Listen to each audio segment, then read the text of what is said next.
坐落在雪兰莪州北部的沙白安南镇，是大港与4个庄外的另一个主要乡镇。而据说是马来西亚最深的沙白河，则是这个市镇最重要的交通枢纽。因此，毗邻沙白河的河边街，在国家独立前是个繁荣的商业集中地。然而，在1961年，这条河上却发生了堪称大马史上最严重的船难事故，夺走了22条人命。后来接二连三传出有人在沙白河轻生或失足掉进沙白河的事件，甚至演变成水鬼找替身的说法，让当地居民闻河变色。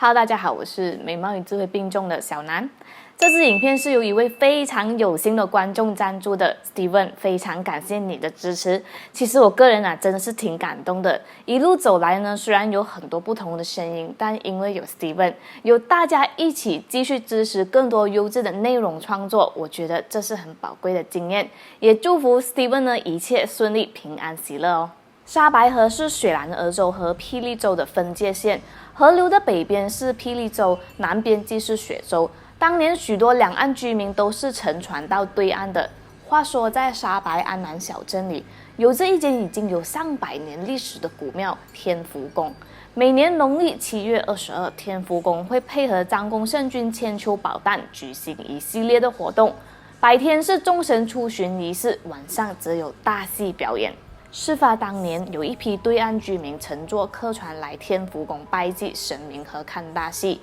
一艘客船可载几十个人，船程约45分钟。可能因为当时的天色昏暗，舵长没注意到河中央停着一艘货船，结果在转弯处撞上了。虽然当地渔民和搜救单位成功救出了一些人，但也有不少人因此而溺毙。自此，沙白河陆续传出许多水鬼的传言。据说有一天，一名女子经过沙白河边，一时想不开跳河了。虽然当时有人以科学角度看待此事，指她是因为心情低落才会寻短见，但也有人认为是好兄弟怂恿她跳河的。自此之后，当地不时有人在半夜听到妇女凄惨的哭声，更多次传出有人到该处自寻短见。加上这个小型船难仍然频频发生，虽然很多人及时被救起，但当地人越想越不对劲，便到天福宫问事。因此呢，基同要求当地人在每年的农历7月22，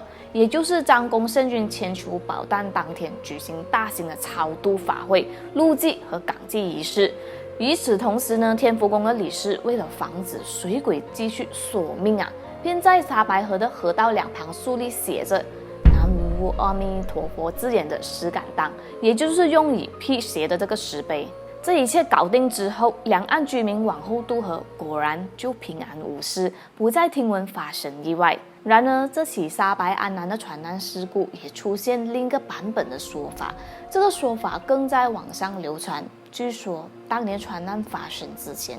有人看到观音像有湿湿的泪痕，当时没有人了解观音菩萨流泪的意义，没想到不久后就发生了船难。后来，观音流泪暗示重大事件发生的传言也延续在80年代槟城码头的坍塌事件中。关于这个事件呢，我较早前也有说过，有兴趣的观众朋友可以去找来看看的。那么在当时案发后呢，据悉当地的居民和政府单位马上展开这个搜救工作。但由于掉入河里的身体不会那么快浮上岸，老一辈的居民于是要求永记好和长得凶神恶煞的人拿着扫把潜到河底扫地。结果他们一下水，搜救单位就陆续找到了遇难者的身体。后来船难事故慢慢的被淡忘，沙白安南居民也渐渐恢复平日生活。直到有一年，沙白安南建起当年颇为流行的电影院。殊不知，灵异传言再度闹得满城风雨，造成电影院因闹鬼传说而倒闭了。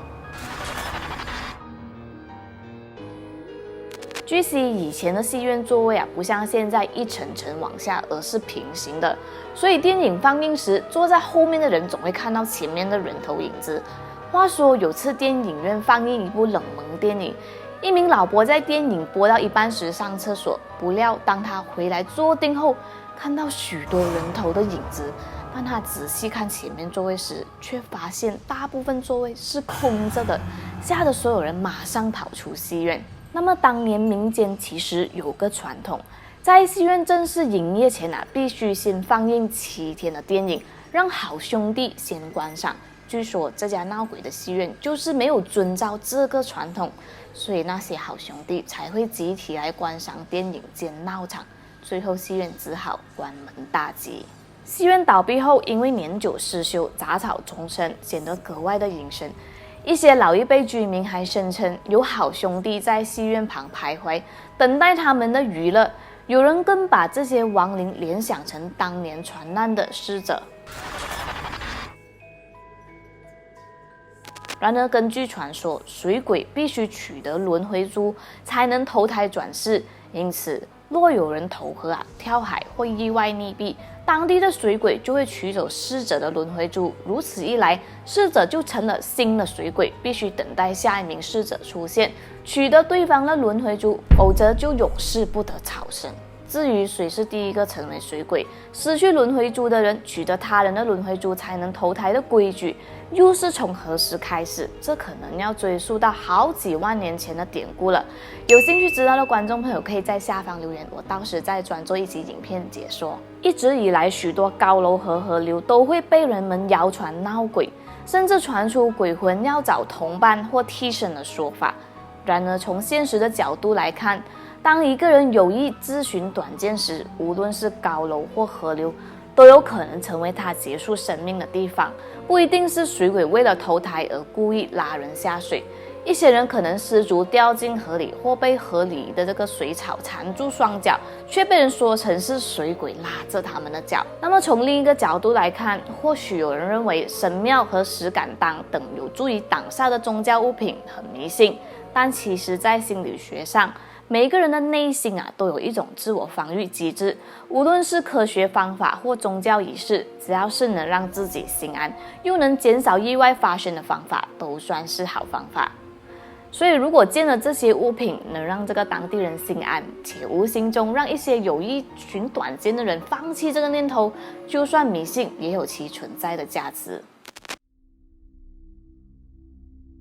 那么在结束这期影片之前，小南想和大家分享关于沙白安南 Sahabat Bernam 名字的由来。根据口述的历史沙白安南的名字源自6名早年开荒的好友。当年这6人是分别来自阿切和苏马特拉的贵族。由于当时这2国正发生战争，因此这6个人密谋了逃亡计划，并打算跨过马六甲海峡，从沙白河的河口逆流而上。在路途中，他们遇到了一个像山丘一样高的地方，所以他们在那儿搭建了一个庇护所。为了烹饪食物，他们在地面上挖了一些洞来用作除灶，因此根据他们的语言，使用粘土做成的这个灶被称为沙巴。加上他们6人又是朋友，也就是 Sahabat Ernam， 因而当地后来有了 Sahabat Bernam 一名。据悉，6人真正居住的地点位于沙白河的河口，也就是今日的浪河松爱浪。好的，这期就说到这里，请继续支持优质内容的创作。我是马来西亚的小南，我们下期见喽。